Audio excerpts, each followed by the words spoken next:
ایک گھنے اور خوفناک جنگل کے بیچ ایک خوفناک چڑیل رہتی تھی۔ اس کی جھونپڑی درختوں کے درمیان چھپی ہوئی تھی اور وہاں ہمیشہ گھنی دھند چھائی رہتی تھی جو کبھی ختم نہیں ہوتی تھی۔ چڑیل اپنی خطرناک جادوئی طاقتوں اور بچوں کو پکڑ کر کھانے کی بری عادت کی وجہ سے مشہور تھی۔ قریب کے گاؤں میں دو بہادر بہن بھائی مایا اور احمد رہتے تھے۔ انہوں نے چڑیل کے خوفناک قصے سنے تھے مگر ان پر کبھی یقین نہیں کیا۔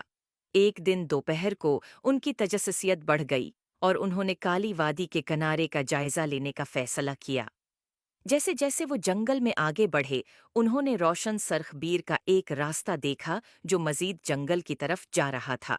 خطرے سے بے خبر یہ راستہ انہیں سیدھا چڑیل کی چھپی ہوئی جھونپڑی تک لے گیا۔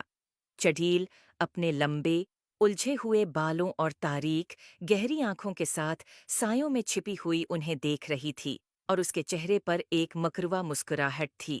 اس نے ایک جادو کیا جس سے اس کی جھونپڑی کا دروازہ کھٹاک سے کھل گیا۔ آؤ اندر آؤ پیارے بچوں، چڑیل نے ایک میٹھے انداز میں کہا۔ میرے پاس مزیدار مٹھائیاں اور جادوئی چیزیں ہیں جو تمہیں دکھاؤں گی۔ مٹھائی کے لالچ میں مایا اور احمد اندر چلے گئے۔ جھونپڑی کے اندر انہیں ایک میز ملی جو ہر قسم کی مٹھائیوں سے بھری ہوئی تھی۔ جیسے ہی انہوں نے کھانا شروع کیا انہیں شدید نیند آنے لگی۔ چڑیل نے مٹھائیوں پر جادو کیا تھا کہ وہ انہیں صلا دیں۔ جیسے ہی بچے سونے لگے ایک چھوٹی سی روشنی کمرے کے کونے میں ظاہر ہوئی۔ یہ ایک بہادر پری تھی جس کا نام سونا تھا۔ وہ جنگل پر نظر رکھ رہی تھی اور اس نے بچوں کے خطرے کو محسوس کیا۔ سونا نے اپنی ننھی چھڑی سے ایک طاقتور جادو کیا جس نے بچوں پر لگی جادوئی نیند کو توڑ دیا۔ مایا اور احمد جاگ گئے، حیران لیکن محفوظ تھے۔ سونا نے انہیں جلدی سے دروازے کی طرف رہنمائی کی اور انہیں فرار ہونے کا اشارہ دیا۔ چڑیل جب اس نے دیکھا کہ اس کا شکار بھاگ رہا ہے، چڑیل نے سونا پر جادو کرنے کی کوشش کی، لیکن سونا کی جادوئی طاقت زیادہ مضبوط تھی اور اس نے بچوں کے گرد حفاظتی حصار بنا دیا۔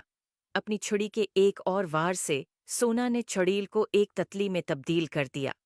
تتلی اڑتی ہوئی جنگل میں اڑ گئی اور کبھی واپس نہیں آئی۔ سونا نے مسکرا کر بچوں سے کہا، اب تم محفوظ ہو۔